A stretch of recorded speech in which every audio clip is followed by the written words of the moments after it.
waalid weli waxaanu ku jirnaa tarbiyadda burburisa awlaadda ama waxa la yiraahdo self entitlement. ilmahan waxaa ka dhaadhacsan inuu cid walba ka muhiimsan yahay, waxaa ka dhaadhacsan waxa uu rabo waa inuu helo xilliga uu rabo, sida uu rabo, goorta uu rabo, adduunku dhan isagu ku wareega. sifooyin ay leeyihiin yaanu sheegnay in dhaqanka noocaasa ee ah in wax walba ay mudan yihiin, dadka ay ka muhiimsan yihiin inuu burburiyaan sheegnay. sifooyin badan baan sheegnay. sifada maanta aan ku darayna waxa weeye carruurta noocaasa they compare themselves to others and they complain a lot, oo macnaheedu yahay mar walba waxay isku dherariyaan dadka kale. xabashadooduna way badan tahay. tusaale waxay ku dhihi qof walba waxa uu haystaa, my friends waxa way haystaan, saaxiibaday waxa way haystaan, I'm the only one who doesn't have that, aniga baanan haysan.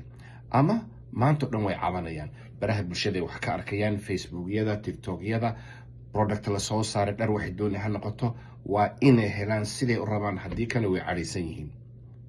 haddaad ku garab istaagto waad sii burburinaysaa uun.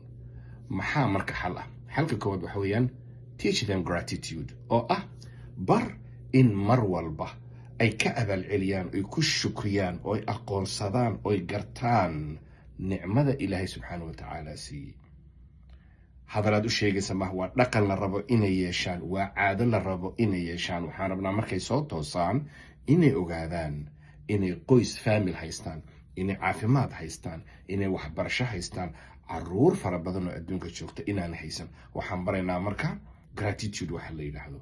waa midda labaad, adiga waalidka ah you have to model yourself in gratitude, oo ah mar walba adigu inaad tahay qof ilaahay u mahad celinaya, qof dhaqankiisu ka muuqdo dhaqan inuu alle subxaana watacaala nicmadu siiyey ka abaal celinaya. maxaan ula jeednaa? haddaad tahay waalid mar walba cabanaya, haddaad tahay waalid ilmihii xagga fadhiya taleefonka ku hadlaya oo wax walba ka cabanaya, ilmahan wuxuu arkayaa waalidkanba inuu cabanayo. sidaa darteed adigu marka hore noqo waalid nicmada ilaahay ka abaal celinaya, dhaqankaaga ha ka muuqdo, caadadaada ha ka muuqato. waa midda saddexaad, share with them your old stories. uga sheekee halgankaad soo martay. hooyo aabbo markaan yara adiga kula ekayn, baabuur guriga naga qaado, iskuulka na geysa maanan hayn, mararka qaarkood muddaan sugan jirnay, ay baan na eryan jiray, mararka qaarkood qureec maanan heli jirin, adigu waxaanu dhan baad haysataa, macallimiin waxaad haysataa maaragta haddaad xanuunsan tahay nala soo hadlaysa oo dhahaysa maxaa ku dhacay, ku salaamaysa. waa in mararka qaarkood aad la sheer garaysood u sheegto halgankaad soo martay. sidaa darteed cabashada badan way ka yaraani, waxay ogaanayaan dadku waxay soo mareen iyo waxay haystaan. arrinta kale waxaa ka mid a isku day mar walba ilmahaasu habeenkii markay seexanayaan inaad ku tiraahdo, hooyo aabe ii sheeg maanta 3 shay oo nicmo ilaahay ku siiyey. tell me 3 things you're grateful about. 3 shay oo nicmo ah ood maanta ilaahay uga abaal celinaysa ii sheeg. waa inay dhihi karaan my family, hooyo aabe qoyskii baan haystaa. waa inay dhihi karaan my school, waa inay dhihi karaan safetyga ilaahay isiiyey, amniga isiiyey. waa inay dhihi karaan caafimaadka ilaahay isiiyey. mar walba weydii ii sheeg 2 shay ood maanta ilaahay uga abaal celinayso. ii sheeg 1 shay ood grateful ku tahay. taa waa inaad tiraahdo.